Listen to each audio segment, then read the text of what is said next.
2026 is going to be an awesome year. We got some pretty cool stuff coming up. First off, we got Foundations of Recovery. This is our flagship program. We're starting it in January. This is for anyone, man, woman, or couple who wants to come and reclaim their heart from shame, trauma, and betrayal. We start off with an education on all sorts of principles, give you the common language. We feed you from a fire hose in terms of all things recovery. It is such a great start to recovery. And we get at the roots of things, Tyler. This isn't like any other program. Like, this is our healing journey in process, and Foundations is where we begin. If you look at the value that you're getting there to kick off a good recovery with all of the right education, all of the right language, and a team to get you started while also being directed by Brannon and myself through the whole process, what a deal. So if you're interested, if you're struggling, if you've been wanting to do something for a long time, jump into this. This only comes around every so often, and we would love to have you there. Click the link in the description to sign up for it. And to make it even sweeter, we're also including a raffle for a free pass to the Radiant Dawn retreat. Anyone who signs up for Foundations will be added to the raffle for that free Radiant Dawn pass. If you're a man and you sign up for Foundations, your name still gets entered, and you can give that pass away if you win it to any woman that you want to.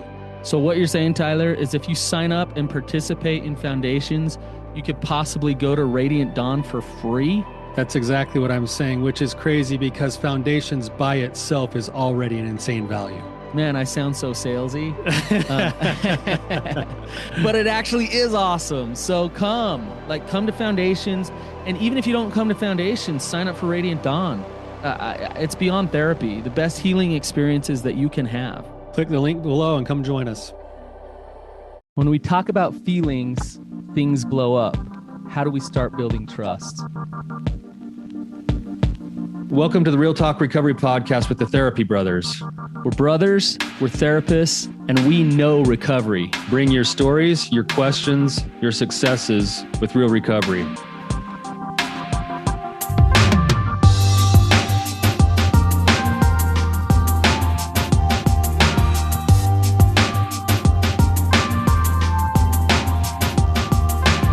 Hey guys, welcome back to the podcast.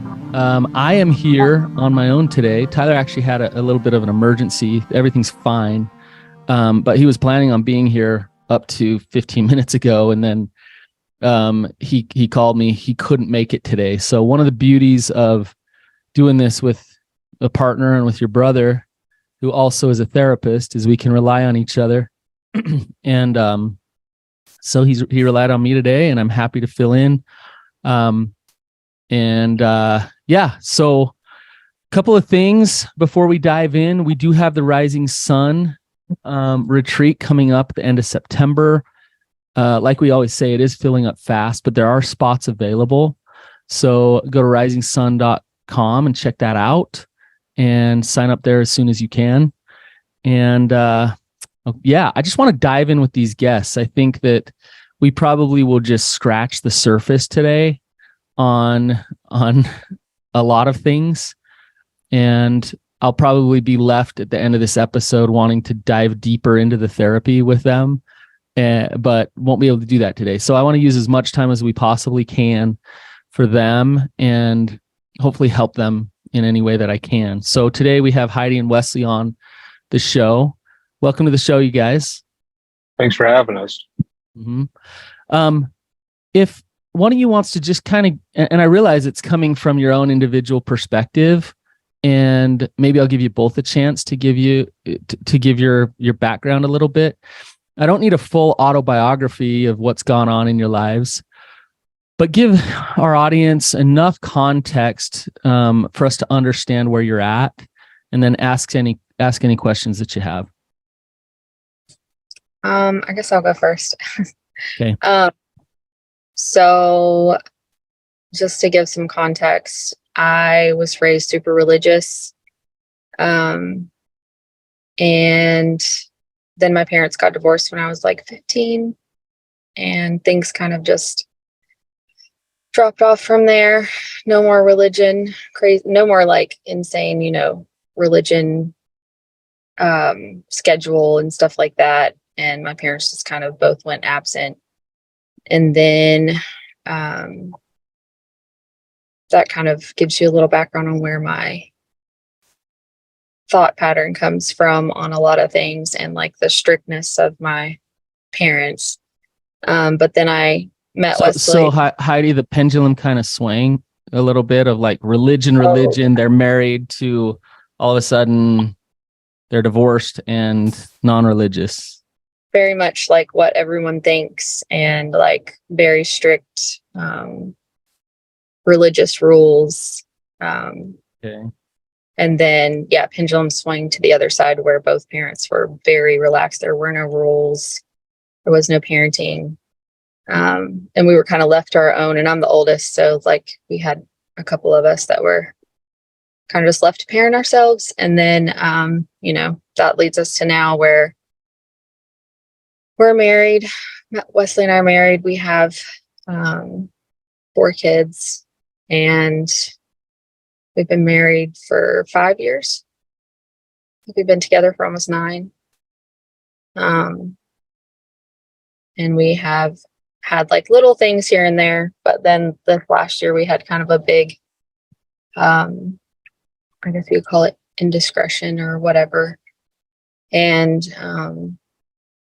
that kind of just blew our world up. Okay. Last summer.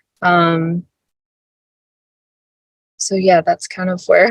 But Heidi, you have a history of in past relationships some emotional abuse and dishonesty and betrayal, correct? Yes, I do. And I think I grew up with that as well. Like a lot of back and forth of like, I would be told we would do something and we wouldn't do it. So there's a lot of that makes me very wary of trusting people. I can remember being a child and having a hard time trusting adults because all the adults in my life were slightly abusive, either neglectful or, physically or emotionally abusive. So there's a lot of distrust there. And so this part with him is like the hardest part for me, is the distrust, because when I got married, who I'm like madly in love with, he's my partner in life, and he's my home and my safe place, and the one person in life that I thought we could kind of tackle all this together, and I would have him. And, like for me, it was never a possibility that any kind of, I guess, betrayal would come from within our relationship, because I thought that was a sacred place. And that's naive on my part, obviously, but because no human relationship is sacred. But but it's just been hard because I'm trying to work through a lot of, I think, my younger stuff also as well with this. And just like, I have like this toxic positivity.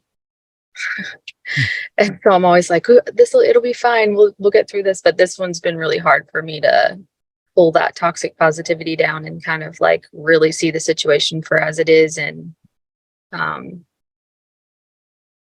don't know. It's just been different. Okay. Wesley, is there anything you'd like to add? I mean, I can give you some background of how I grew up and where we're at now real quick. So I was raised Southern Baptist, church on Sundays and Wednesdays, had to dress up, all that stuff. Athletics, 4 or 5 days a week practices, wrestling tournaments on the weekends, soccer tournaments on the weekends, baseball, very busy childhood. My dad was a alcoholic before I was born, and he got clean right before I was born and didn't have a drink of alcohol until my brother turned 21, I think. I'm 7 years older than my brother and 5 years older than my sister. So the first 5 years of my life, everything was fine, good. And then once my sister and brother were born, I was kind of left to my own devices because all the focus was on them because they were so much younger. And ever since then, I've kind of just realized I have to take care of myself. because there's always going to be something that's going to preoccupy everybody else away from me. My parents were very much, you were doing good in life. The more people that knew you, the better people thought about you, the way you looked in public, and it didn't matter what was going on behind the scenes. We never talked about anything. There'd be days where our parents would be like, "Food's ready. Hey, how's it going?" Walking through the room. And then when I got to college, I kind of went wild and basically flunked out, had to move back home with a pretty severe opiate addiction. Thought it would be better coming back home, found out it was worse in my town. Luckily got into a clinic, called my parents. They came home from work. I told them about it, and my mom basically hugged me while I'm crying, and my dad looked at the information and said, "Well, it looks like you got it. I'm going back to work." And it was kind of never talked about again. So yeah, I've realized that my life has kind of been a series of never being able to live up to my parents being like proud. And then when my daughter was born, my dad finally told me, "Hey, you're doing better now. You're doing great. You got a family. I'm proud of you." And then about 2 days later, he died. Oh, wow. And I kind of went through a depression, and things started falling apart after that. Last year, got hooked on some substances again, spent a bunch of money on porn, and had an emotional affair online, went to rehab, came back, and basically found out in rehab that there's no information about how to come back to a family. There's a lot of information about don't be in a relationship for a year. And so I kind of just didn't learn enough on how to deal with any of this, how to deal with our emotions, when my whole life has never been about expressing emotions, being vulnerable, taking criticism. None of that I grew up with. And so Heidi's the love of my life. I would never want anybody else to be the mother of my child. I never want anyone else besides her the rest of my life. But she's one of these people that likes to have these talks and express if something's bothering them. Or me, I feel like, oh, that's not that big of a deal. If it bothers me, I'm not going to say anything. It festers up. And then when we get into these talks where I get defensive, I get to a point I feel cornered, and I just start throwing out all these things I never talked about to her, and it just blows up, and we haven't made any progress. Okay. So, and is that what's leading to the major relationship problems and the lack of trust? Is you guys just aren't able to really talk about really that much because it just ends up in drama and fighting? Yeah, I don't handle it well at all is the problem. I go a couple conversations where I handle it well, and then it just is like, it becomes too much and it overwhelms me, and it's not fair to her and it's not fair to us. And I'm struggling to figure out a way to be consistent with being vulnerable with her, expressing empathy, building trust. It's just, I feel like I'm not going to ever be able to repair it. And so I end up feeling like, well, what's the point? Because this is never going to be better. Okay. Yeah. In the moment, it's catastrophic is how it sounds. Yeah. Okay. And it sounds like you're getting nowhere. And when I say you, I mean you together, like as a couple, are getting nowhere in terms of safety and trust, like rebuilding that in the relationship. Yeah. Okay. So there's a lot going on here, you guys. And you've been to rehab, Wesley. Heidi, have you done some of your own therapy? Mm-hmm. Yeah, I've been doing therapy for a while just because, I don't know, I had a point a couple years ago where everything was really overwhelming in our relationship. And I just like felt the need to talk it out. And through that, I learned a lot of like my own coping techniques. And like, I mean, obviously like he's extremely avoidant and very, he will get up and leave, just completely leave the house, the conversation, everything. And then, we won't speak about it I won't even be able to speak to him, period, for sometimes days. Yeah.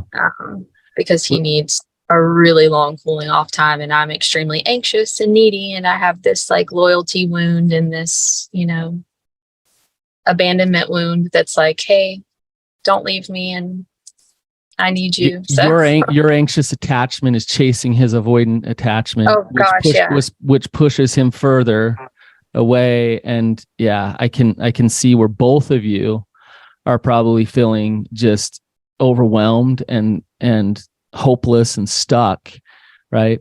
The good news, you guys, is like as we're talking today, I'm already picking up on something really important. And it's pretty amazing that here we are, 10 minutes into our conversation, and I'm not feeling a ton of need for drama or blame or getting validation from me as to the other person being a crazy, horrible person. It seems like you both have positive regard toward each other, and love toward each other. And there's a his, hers, and ours when it comes to recovery. And what I see a lot with couples, this happens all the time, especially with betrayal, is a couple comes in and the bull in the china closet is the pain of the betrayal. And it should be. I mean, it's intense, right?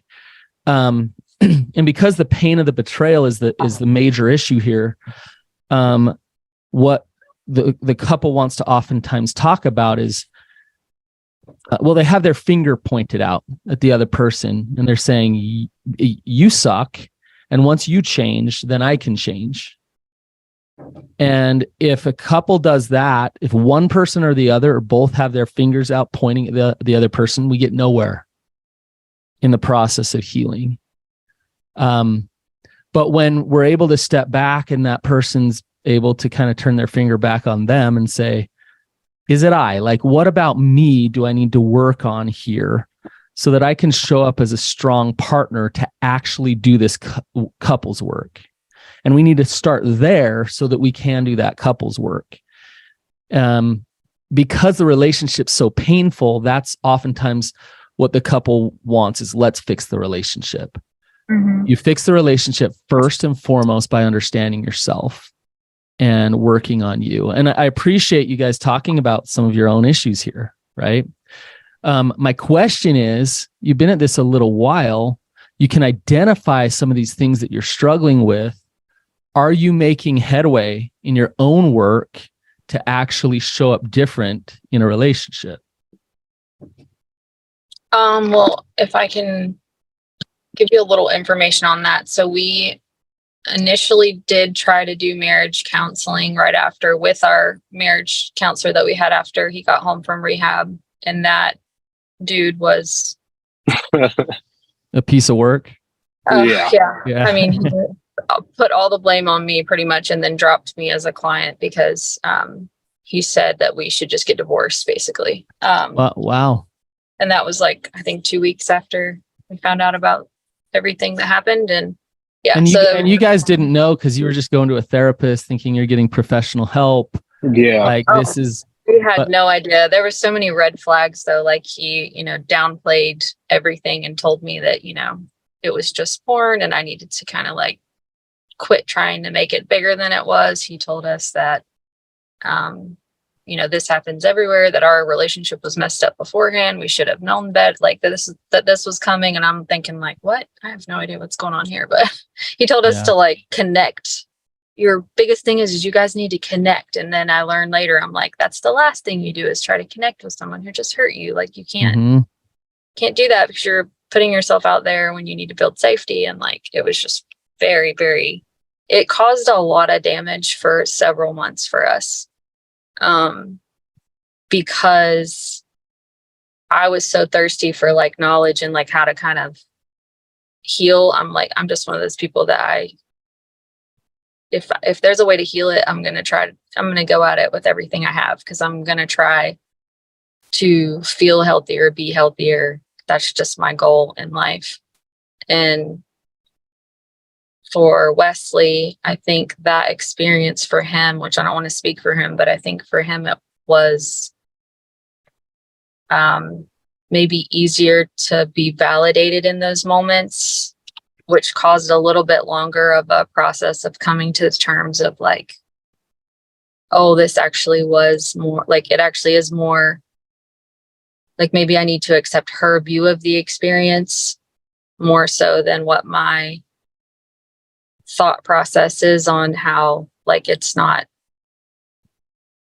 matching up. Like her feelings are way worse than what I feel like it should be, I guess, kind of thing. And he validated all of that for Wesley in that moment. And that was really hard because it caused us to not be able to do any couples work. We still haven't done any couples work. I think we saw a marriage counselor twice and that we still weren't ready. Like we're just not ready to do it.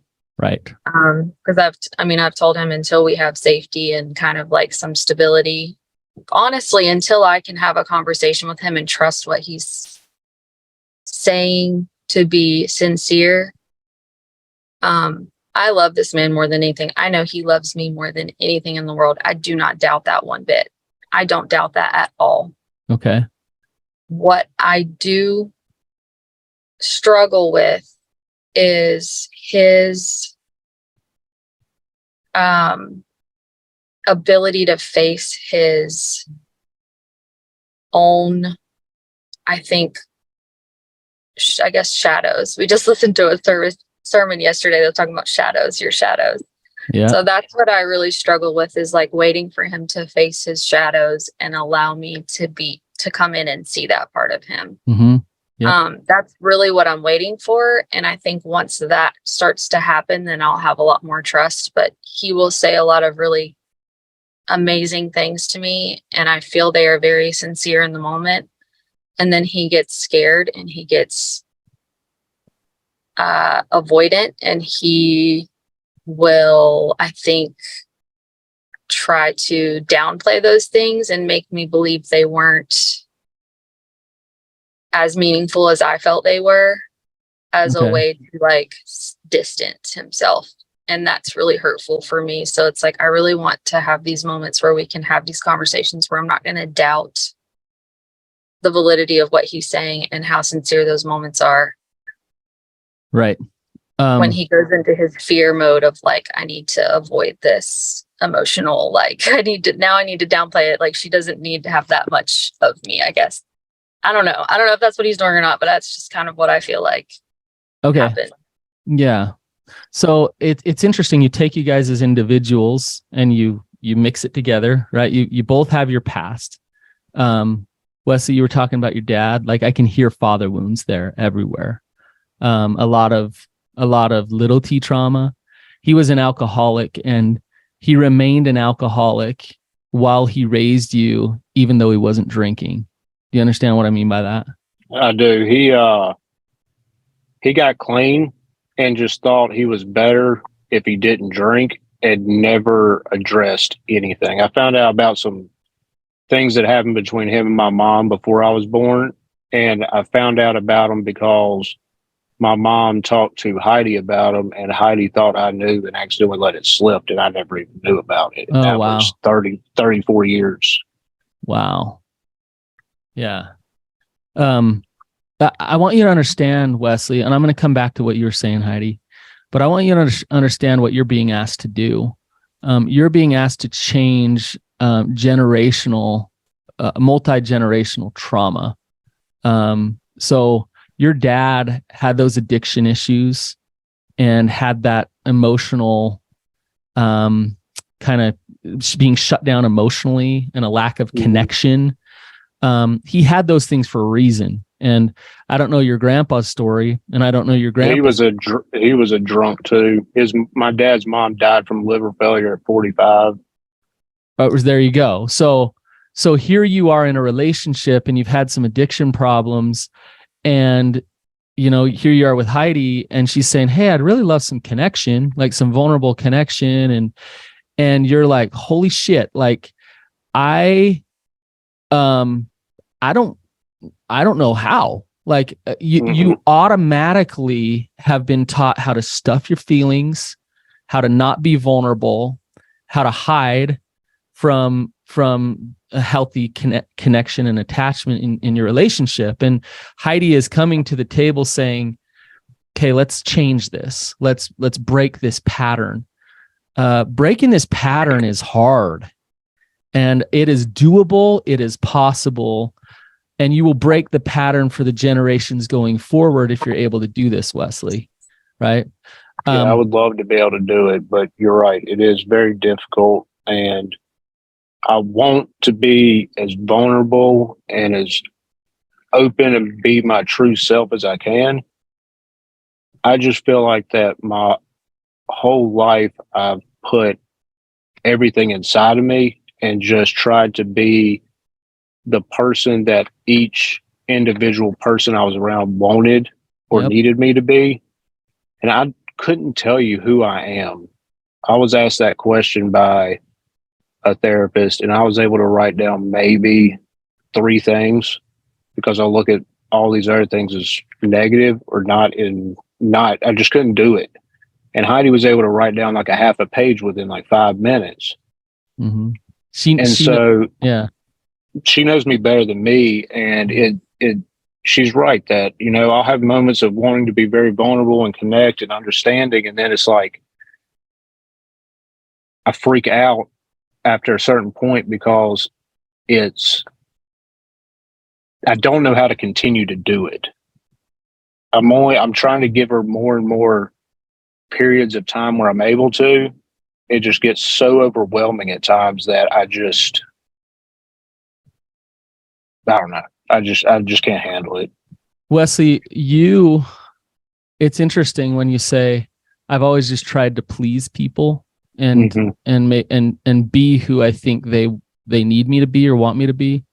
That's why you don't know yourself, because you are very different than what the world and everybody has told you that you should be. So you're living your should. So what happens is when Heidi comes along and she's hurt or sad and disappointed, that's overwhelming because it's so important to you that you're seen as okay, right? Mm-hmm. And the work, your individual work, your trauma work needs to happen so that you can, this is going to sound backwards, you guys, but so that you can get to a place where you are okay with her being let down, sad, and disappointed with you. Because when you're okay with her being let down, sad, and disappointed, then you can actually step into her emotions with her and hold that space with her. And that's where she'll feel strength and masculinity from you. Where right now she's feeling weakness, she's feeling retreating, and she's feeling a lack of empathy, right? So do you see how this stems back to your own individual work, Wesley? I do. Yeah. I do. I really like what Heidi just said about shadows. I'm a big believer in shadow work, and I tell my wife all the time, I say, hon, like I want to know the ugly parts, the scary parts.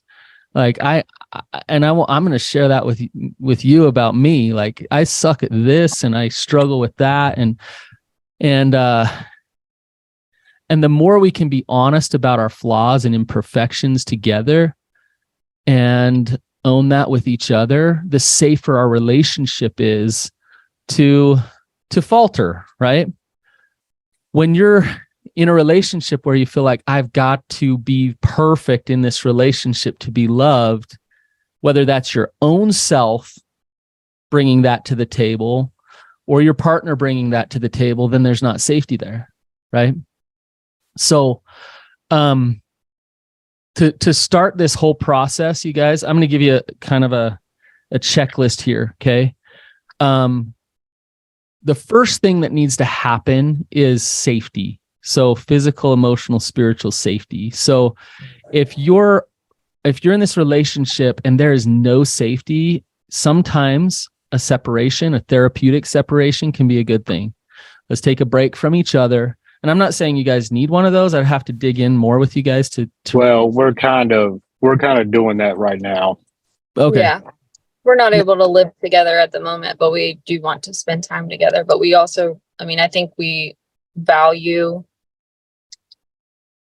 having our own space to process through and I just think that there's a lot of value in us having our own space to process through things. And when we're in the same house together, we seem to, I don't know, it's a weird energy. We both tiptoe around. We're both on eggshells. We both try to appease the other one a little too much. And we're not able to like really dig into our own work and our own stuff that we're trying to deal with. And I know he's in therapy. I'm in therapy. We're both trying to figure it out. So that's excellent. Now, if you look at that separation as a part of the therapeutic process, this is a good thing. This is great. You're creating some safety, so you have some space to. But sometimes the separation can really exacerbate issues in the relationship, and it really just reflects back kind of whether the people are willing to do their own work, because the separation can turn into being more distant, making more assumptions, having more resentment, and it just leads further toward divorce.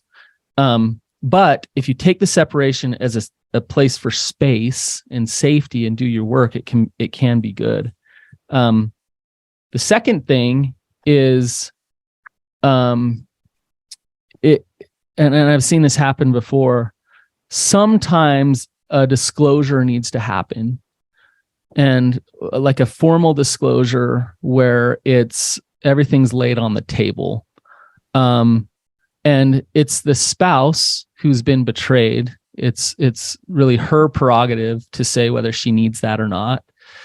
The partner, his job is to be willing and to be honest. Because what can, think about it, you guys.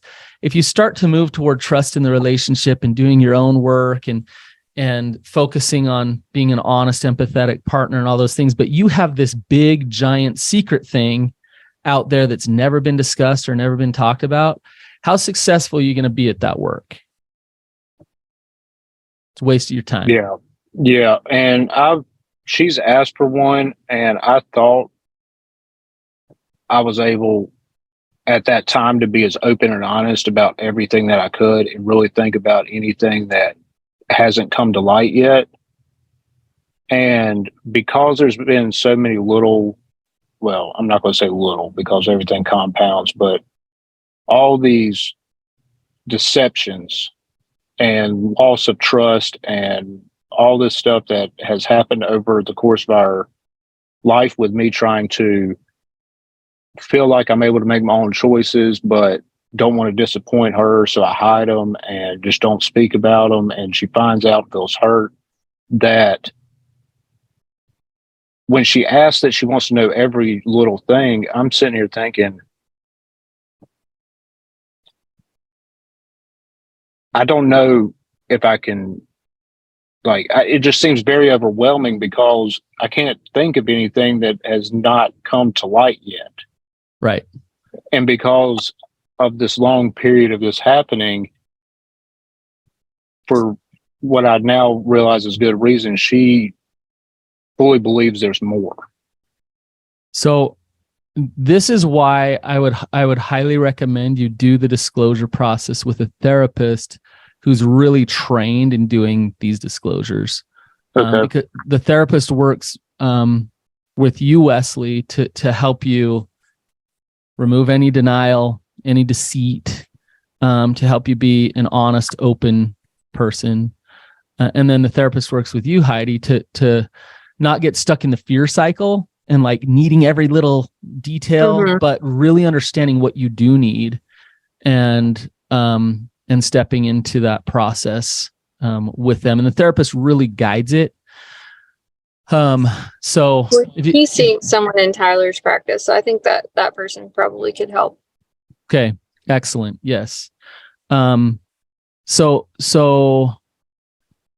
Yeah. So they'll walk you through. So Wesley, you're not feeling that overwhelm and that, God, am I going to have to do this 20 times to make sure I get every little thing? Mhm. It's that therapist's job to really gauge whether or not you're trying to be an honest man. Okay. And like, I can pick up on it when I do a disclosure process with somebody. I can absolutely tell whether, like, how the disclosure is going to go. And disclosure sucks, you guys. It's like it's I call it like the, what do you call it when you get checked for colon cancer? It's like that. Oh, colonoscopy. It's like the colonoscopy of therapy, where it's like really healthy and no fun. Yeah. So that's the disclosure. But the reason you do that is to just make sure you flush out everything. And, if you go through a disclosure process and still hang on to a big lie, you're going to do damage to your relationship that's almost irreparable. Like, it's really hard to come back from that. So the next thing, you guys, once you flush everything out, so you've created safety now in space. You go through the process of flushing it all out, laying it all on the table. Then the real work begins on yourself for your own individual trauma. The reason why your relationship is so combustible right now is because your protective parts are coming to the table, and you trigger each other's protective parts. Do you guys understand what I mean by that? Mm-hmm. Yeah. It's not bad that your protective parts are coming to the table so much, but it isn't working for a relationship. So you need to do your own trauma work to desensitize the triggers so that you can hang in there with each other and not react either anxiously or avoidantly. And that work isn't couples work. That's not about you guys figuring how to do this together. It's about you guys having the strength to be able to sit in the discomfort and then learn how to do it together. It's funny you say sit in the discomfort. I've had so many therapists over my time that I've kind of been able to pick up on processes they're trying to lead me towards because I've been told about them. And I've found ways, and Heidi can, I think, vouch for this. I've been able to manipulate therapists into thinking I've done the work because I know what they're trying to hear. And so that's why I kind of kept that one therapist that messed us up as an individual therapist at the beginning, because I was like, well, at least I could say I'm seeing a therapist. Yeah. And kind of have that on my back. And it didn't work out. It betrayed her trust by staying with that guy. Well, now I've realized sitting in my discomfort is the only thing that's going to help me. And I'm doing a cold water immersion therapy where you talk about stuff and then sit in the cold water and process it. And so I'm trying to change the way I go about this in the complete opposite spectrum, because I need this to stick, because I don't want to be who I've been my whole life any longer. Right. I would like to be able to live the rest of my life knowing who I am and being comfortable in that. Yep. Last night I went for a jog and ran a lot further than my body was really happy to do. And it was uncomfortable. And I got to mile 5 or 6 and it was like, dang, this is getting a little bit painful. And then I ran, and it was like 11 o'clock at night, over to this river, and I sat in the moving cold glacier water. I know I sound a little crazy. That sounds fantastic, to be honest with you. Actually, the water was great. It helped my joints, but it was uncomfortable to run, and it was really uncomfortable to sit in that cold water. And the reason I do is what you say, Wesley. I try to practice stepping into discomfort. And I want to tell you, cold water or running exercise is nothing compared to emotional pain when you have trauma underneath it, right? Mhm. You jump in the cold water again and again and again versus having Heidi give you that look of disappointment and say, what the heck, you're hurting me, you're failing me, right? That kills me. But it's the same principle, Wesley, is do you want to get into that cold water? Mm-hmm. Yeah, you do. You get in the cold water, but is your body saying, I want to go do that? I mean, if I'm understanding you correctly, I meet with him this Friday, and this is actually the first time we're going to do the cold water part of it. Okay. And I was telling Heidi, I'm actually extremely excited about it because for the first time, I feel like I find some hope in like a process where I think I can make some progress on myself. But this is what I want to tell you. I love what you just said. Keep that attitude. But that moment that you dip your toe in and you're thinking, well, I got to go down to my neck. You're going to think, this sucks. What am I doing? And it's going to be sheer panic and a little bit of like exhilaration of like, what am I doing? That same principle needs to apply once you're doing your trauma work, you're desensitizing your triggers, you're focusing on you and why you want to run and hide in your relationship. And when Heidi starts to cry and you step toward her and just hold her and listen, it's that same feeling of, I gotta not have the fear that I'm not enough, but I'm going to actually face that fear. I'm going to sit in this and be there for her. Right. And it's going to take some practice and it's going to take some time. And it's the same thing for you, Heidi, when it comes to your anxious attachment of, I need to run and I need to fix this and I got to fix it now. And this is what I need. Stepping back and saying, you know what, I'm going to go do my own self-care. That's terror. That's terror. It's scary. Right. But I'm doing my own self-care. I'm not going to chase him. I'm okay on my own. This is where I need to do my own work. Right. Yeah. And forcing him to come back right now is not going to be beneficial for me or for him. Right. So, so while you're desensitizing your trauma, and I would recommend ART, EMDR, even I'm a big plant medicine guy. Those type of things to desensitize that trauma, and then being able to step in this with each other. And a great tool in the midst of it is to acknowledge and express how hard it is. Of like, oh my gosh, Heidi, I want to run and hide right now, but I'm going to stay right here. Or Heidi, you saying like, I'm freaking out that you're going to run off right now because I'm getting emotional and I'm scared. I don't even know what to say next, but I just want to acknowledge that. So if you bring it to consciousness, then it doesn't have as much power in the moment. Right. I want to give you guys just maybe a couple quick stories. I had a guy that reminds me of you, Wesley, that I was working with years ago. And he was Mr. I need to please my wife. I need her to think I'm the best. I need her to never be upset. He was really codependent to his wife. He started doing his own recovery work and really engaged with himself and doing his own work. And their relationship still struggled. It was hard for a while because the trust wasn't there. And these are the moments that really rebuilt their relationship. I've told this story before, but she woke up, it was like 2 a.m, and he was sitting on the edge of his bed looking at his phone. And, he had porn issues in the past and betrayal in the past. And so you can imagine what went through her head. And so she freaked out. Like, what are you doing? 2 a.m, blah, blah, blah. Now he was doing some work stuff in that moment.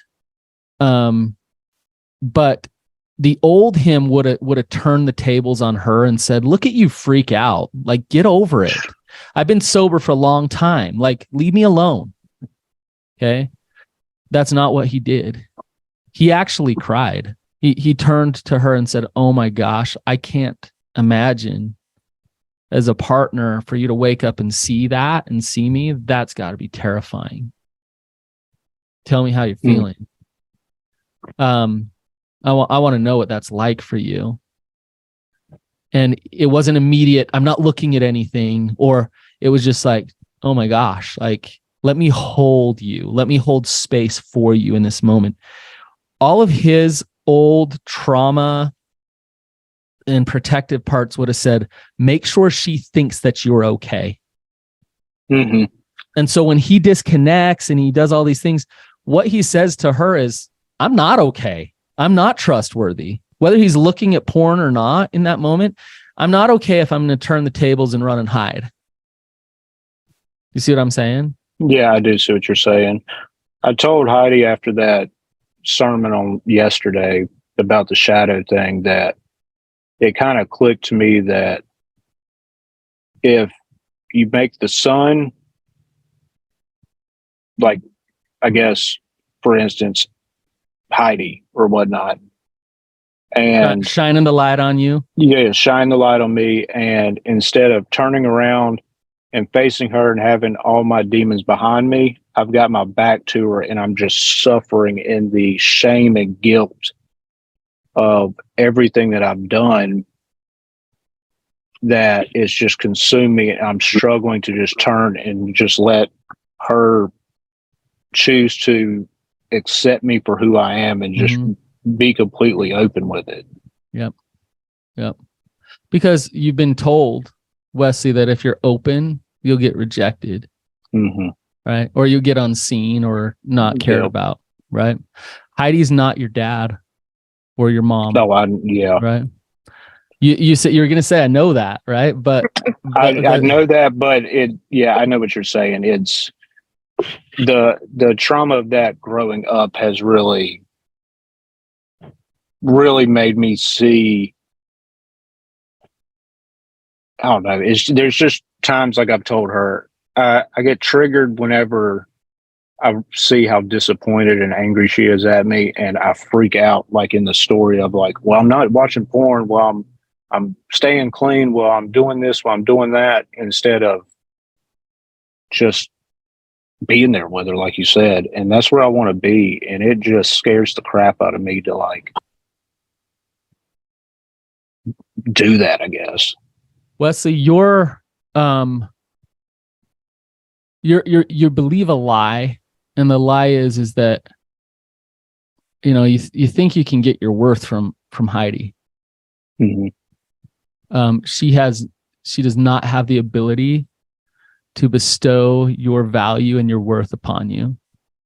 Do you understand what I'm saying?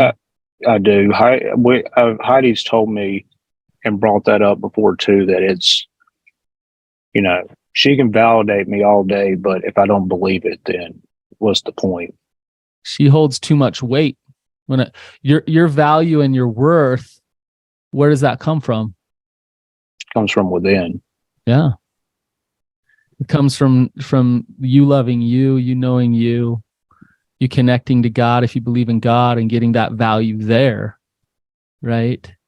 And you're consuming her for your worth, and therefore, this is a paradox because Heidi's very, very, very important because you love her and she's your wife. She's very, very, very important, but not for your worth. Okay. Right? And so when you do your own work to understand, you said something really profound of, I don't know who I am. And that's the journey that I would go on if I were you. Okay. And be patient with yourself. Those old triggers, protected parts are going to trigger up. And same with for you, Heidi. They're going to trigger up and you guys you're going to jostle in some of these patterns for a while. But when you do, instead of getting stuck in blame and resentment toward the other person, stop and say, okay, like what work do I still have to do here on me so that I can show up the way I want to in the relationship? right? And if both of you are committed to that process, you're going to be okay in the relationship, right? So, can I ask something, or I guess maybe make a statement, and you can kind of give us your take on this? We both kind of came to the conclusion recently during one of our conversations that as we've been doing our own work and then came together, sorry, I don't know what my thing is doing. We've been doing our own work and then coming together and trying to talk about it a little bit. And when we did that, we both realized the path that kind of led us here was a lot of relying completely on each other for everything.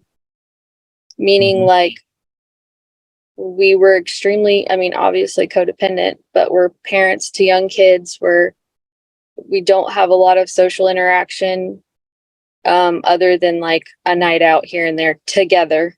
Both of our work was from home for the last couple of years.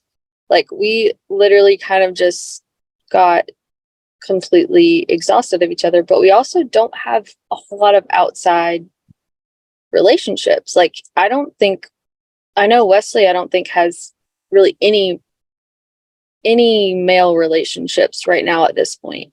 My phone doesn't ring unless it's Heidi or work. It's a problem. This is a big problem. This is a big problem. So, like we're not quite sure where to, like we tried to do a life group and that worked, but like, you know, I know it's really scary for me. I'm sure it's even more terrifying for him to reach out and say, hey, can I get your number? And then try to contact someone and then not get contact back. Like it's hard to pursue friendships. Yeah. And when you're completely codependent with each other, you're isolated in that relationship. It's hard to pursue friendships. Yeah. But I don't think we can make it without it. Like, I really don't think we're going to make it if he doesn't find a group of guys to really help him to find himself again, along with the therapy. And I don't think I'm going to make it if I don't find a group of girls that I can. Heidi, you're absolutely right. Absolutely right. So, yes, we're talking about shifting from codependency to interdependency, and interdependency says that you are you have a life unto yourself, and your relationship is an important part of that, but your relationship is not your life. And other friendships and supports and connections are absolutely essential to bolster a healthy relationship. So, you know, this sounds like a commercial, but Wesley, I would really highly recommend you come out to our retreat. I actually watched a video about it. It looks pretty amazing. Yeah. Our guys still, like, just I think a month ago or 2 months ago, they're going on trips together still. Their phones are buzzing. They're talking about what they're struggling with. They're getting accountability and support, and they love each other. They're like brothers. Yeah. They met last September. So yeah, we really want to try to figure that out for sure, because that would be so cool for him to get to experience that. And like, I know it's coming up really soon, right? It's September. It's the end of September. Yeah, so, we thought maybe we can. We'll have to figure the financial side of it out. We'll talk about that. Take a look at it and work with us too. Now that you've been a guest on the show, we can see what we can do for you. Okay. But you should really consider it. It's what I have to offer to help you find these friends, right? And I really appreciate that, because I really debated, like, not even saying I was out of that meeting to be on here, because knowing that who knows how many people are going to listen to me talk about this is terrifying. Like, I've got the air conditioning on in the car. Mm-hmm. I'm like sweating and my heart's pounding. And I don't know. I don't like people knowing me, but I want people to know me. And I'm just at this point where I don't know how to break through yet. I think, and we're running low on time, but it was an act of courage to come. And when I talk about stepping in that discomfort, Wesley, you had to do that in order to show up. I mean, if you're avoiding attachment, to come on a show like this and talk about your relationship with your spouse here, like, yeah, that took some balls. So I really appreciate you coming. And I do too. I really appreciate it, and I'm very proud of you for doing it, babe. Thank you, dude. But don't get your worth from that, Wesley. No. Uh-uh. It's such a fine line. How do you? I know. That's awesome though. Like that like when you're saying those She's words so good about of that. affirmation, that's awesome, right? But so soak that in, but don't soak it in too much, Wesley. You see what I'm saying? Mhm. Like she sees you, she thinks you're awesome. But that's not where you get your self-worth. And so No, I need to look in the mirror and be able to tell myself that, and I can't do that right now. right. So Heidi, I want to say to you too, like, thanks for coming on, being vulnerable. I would love to do another episode with you guys sometime sooner than later. I feel like Okay. we barely kind of scratched the surface on things. It'd be fun to have Tyler here to kind of get his perspective on what's going on with you guys. So Yeah, I'd love to come back and talk. You made me feel very comfortable, and I appreciate that very much. yeah, you guys, there is a ton of hope for the two of you, and there's I think a ton of hope for your relationship. I can tell when I meet with couples, I can tell when there's the humility there on an individual level to get done what needs to get done to heal this. The road's going to be bumpy. It's going to be painful. But you can absolutely get there, and just take one day at a time and one step at a time. All right, you guys?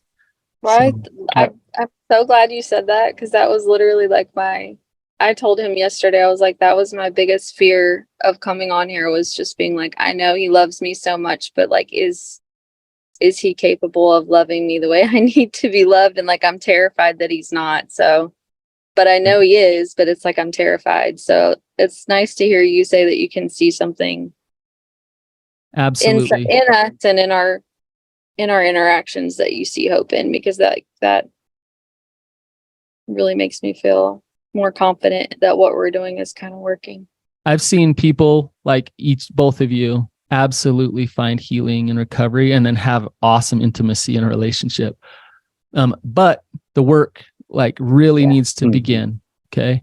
So, all right, you guys, if you listen to this episode, you related to Heidi and Wesley, or you just want to appreciate them for their courage and vulnerability for coming on, leave them a review and just mention their names in the review and show your appreciation that way. And also, if this was helpful, don't be afraid to share the episode. Have a nice one. We'll see you guys.